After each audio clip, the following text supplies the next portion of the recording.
Hello, everybody. This We're is doing this still really again. weird.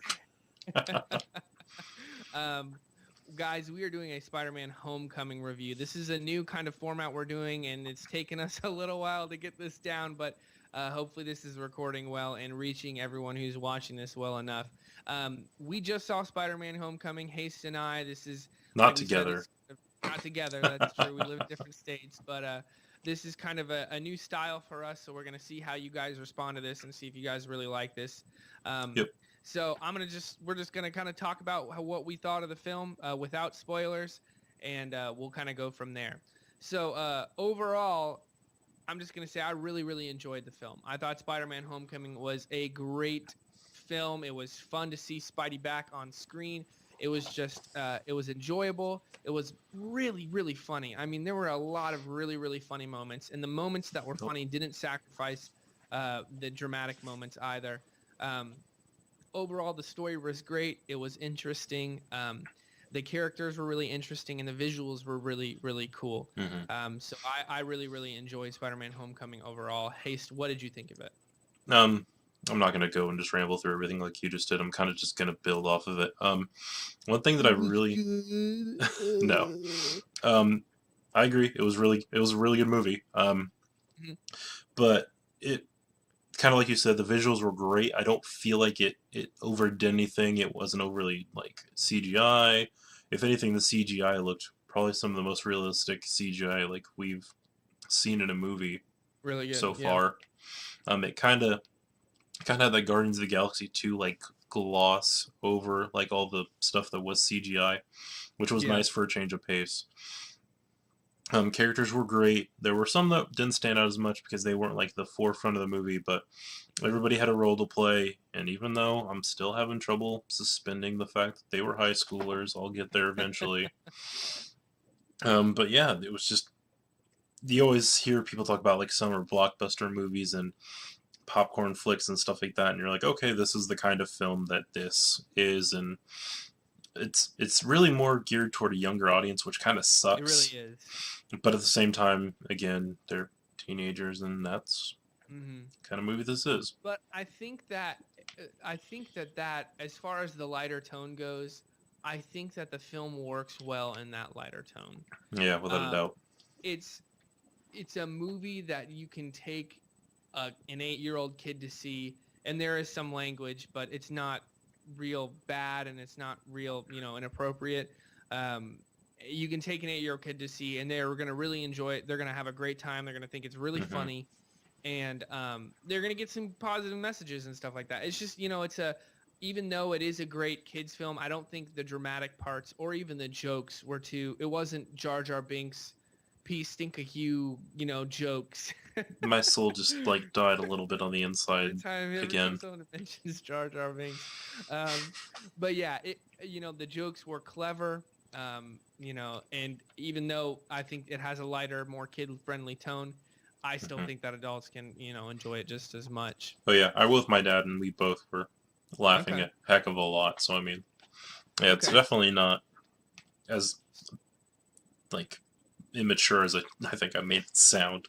Right, right. It's not an immature movie. A lot of the stuff with the Vulture, he's a he's a pretty intimidating guy. He is a pretty menacing kind of guy, and it's a character that's not like he's I think he's one of the better Marvel villains, to be honest, because hmm he's not just a guy who goes crazy at the last act, and then he's like, no, I'm gonna kill you because I why? Who knows? It's just like Yeah, I'm just gonna I become he evil at the last. You understand him. he's human. He's really human. Exactly. Yeah, exactly. Um, this, in case anyone wants to know, this is the second time we've recorded this. We've been having a little bit of trouble getting everything kind of worked out, but when it comes to this format, but like I said before when we recorded it, I think that as far as the story goes and the pacing, I think this is what a lot of the like recent Marvel movies have suffered from, and that's the middle act is a bit slow.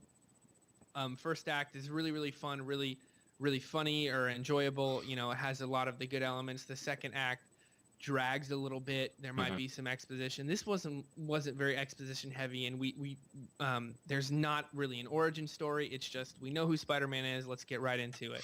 Yeah, So I know we kind of talked about it at the end of the pre-recorded part, but we don't get we get an inkling of like what he's like. Oh, I don't want to put Aunt May through anymore. Crap, she's already been through, and I'm yeah, not gonna do that to her again. And I mean that's it. That's like the only like hint mentioned that like Uncle Ben is gone. right. No more. We don't get with great power comes great responsibility. That's Mhm. built into Peter Parker, which I think is Mhm. great. It's Yeah. not something we're gonna have shoved down our throat a million times in every freaking movie. Yeah, yeah, and you know, it doesn't hold your hand, I think, and I think that even kids, most everyone knows who Spider-Man is, Hmm. and you know, because we've seen so many movies about him. You know what happened, you know what's happened to him. Let's just have a good movie. And the second act does drag a little bit, but the third act picks right back up, and And I think it's I even mentioned there's a huge chunk of the second part that could be. yeah, To, there is a scene, and this is in the trailers, with the Smithsonian, and at what is it? A science, like it's like a high school science convention, hmm um, and it serves a story purpose, so it's not there for no reason. It's not like most of the Last Airbender, the movie, um, which doesn't really serve any story Again, you purpose. keep bringing up stuff that Dude, just hurts I my just want soul. you to. I know that's why. You just Um, watched like the part of my soul just like drift out of I've my been body. rewatching Avatar, dude. The Last Airbender, the show. It's just so good. I went back and rewatched it last summer. It's Phenomenal. so good. But it serves a story purpose, but it is a little bit long, and I can see where you're saying that. You know, it does feel like it drags a tiny bit, and they could have chopped out maybe 5 minutes of that, Hmm. and it still would have served the same story purpose, and you know, kind of moved the movie along a Yeah. little more briskly. Talk about characters real quick. Let's really focus on um, Tom Holland and Michael Keaton because everyone else was really more of just supporting characters. Characters, yeah, yeah. I thought they were both really good. Tom Holland, I think, is the best iteration of Spider-Man. You know, I like Spider-Man 1 and 2, the originals, Hmm. but I still think that Tobey Maguire is a whiny man boy. And to kind of Tugboat build off that real Maguire. quick, um, Yeah, Andrew Garfield was really good in. I think he was really good in both, but the right. Spider-Man like we expected, like comic book level Spider-Man, really only existed in the first Amazing Spider-Man movie. Yeah, It kind of but tapered off in the second. e- even then, like what did we talk about, or what if people mentioned Andrew Garfield was a better Spider-Man than he was a Peter Parker, you know? Like he was kind of funny and jokey and stuff like that, but it's hard to feel sympathetic for a guy who's really he's like who is it? Honest Trailers like meet Peter Parker. He's just a talented, intelligent, athletic, attractive loser. Like he's got like everything going for Yeah, him that's a in good life. point. You know, but I think that Tom Holland does the kind of jokey, quippy kind of um things well, and he also plays Peter Parker, you know, kind of trying to balance high school. And that's what Yeah. this is. It's a high school movie, you know. Hmm. And He's I trying to think do school stuff. that is another thing. Um, while Tom Holland, he does kind of have his witty moments as Peter Parker. Uh-huh. It almost feels he's like a better version of himself as Spider-Man, which is what the movie tells you. Right. He's a Right. better like person as Spider-Man than he is as Peter Parker. Yeah. And He's also we don't go really get ahead. a whole lot of like witty stuff from him as Spider-Man in this movie either. He jokes around like when it comes like this again, the scenes in all the trailers because they released way too much stuff in the trailers. But when he's doing the bank robbery, he's kind of joking around with them, and he's like, Hmm. you know, saying, "Oh, you're not the real Avengers."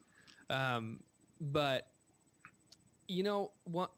He's new, you know, like, and that's literally mentioned. Like Hmm. Donald Glover's character. This isn't Ugh, really a spoiler. I love He's Donald like Glover's character being in that he's movie. it was good, yeah. He's like, you're you haven't done this much, have you? Like, or you're new to this, aren't you? You need to get better at, like, you need to do better at, you get better at this. Yeah. Cause he's not great at being Spider-Man. You know, and you can kind of, and I think that's what they're doing with this character. We're growing with him, you know, like, and I think that without making him an idiot, they made him like, yeah, he's like still learning how to be a hero. Which, I mean, I think was in one of the trailers, they talked about like there being training wheels built into the suit. Right. Which that's, I don't think was a spoiler at all, because I mean, I feel like they mentioned it in a trailer or something like that. Yeah, they might have mentioned it. It's not a huge thing. Yeah, with all the tech, kind of the suit that Tony gives him in the beginning, or that's in Civil War, it's almost later. It's almost a character of itself, which is it great. Really is. It's yeah, like we'll talk about that more in the spoiler stuff, because that was great. We will be. By the way, this coming weekend we'll be recording the MovieFellas episode 13, and then we'll talk about Spider-Man: Homecoming in depth, spoiler wise. So I think that the rest of the cast, aside from Holland and Keaton, did a great job. It's just those two characters are the ones that you really feel for and get behind. And really, other than his best friend Ned, not really anyone gets a lot of screen time. Marissa Tomei's probably in that movie for a total of like 5 minutes. She's not. I expected more Aunt May. And we were kind of talking about this before we recorded. She's like the fun aunt, like she's like taking them to a high school party and like. And she's not like, don't do this or this. She's like, just have fun. Yeah, that joke at the beginning when he walks into the deli. We won't spoil it, but he's like talking to the guy and he says something in Italian. And our Spider-Man apparently knows Italian, and he responds. It's really funny. Yeah, that little back and forth it felt natural, it's what made it so funny. Yeah, he's very charming in the role. Yeah, without a doubt. And there's not too much Iron Man. We discussed earlier, Happy Hogan is in this more than you'd think, and he does a great job. It's really cool to see him back from last time we saw him was Iron Man 3. So, it's really cool to see that. So yeah, without a doubt. Well, I don't really have much else to say about it before we can get too spoiler free here. We're trying to. Yeah. This is actually, it's way easier to do it the second time around because we know where to tread and more where we can't tread. We know where we can kind of stop and go. Yeah. So this is it, guys. Let us know what you think of this format. We'll do more stuff like this. It's kind of nice to be able to bounce off of someone and kind of record and stuff like that. So thank you for watching. If you watched, if you got this far anyway. I moved myself to the top of the screen to see if I could cover the Skype logo, but I couldn't. So I'm really defeated right now. Make sure and check us out on MovieFellas on Facebook, MovieFellas on YouTube, at MovieFellasPod on Twitter, and MovieFellasPod@gmail.com. We have a MovieFellas podcast that will be uploaded on Monday about Spider-Man: Homecoming. Check this out on YouTube and Facebook and stuff like that. Thank you so much for watching. Yep, definitely. Glad you made it up. We'll see you here soon. Yep, bye everybody. Peace. And F8 to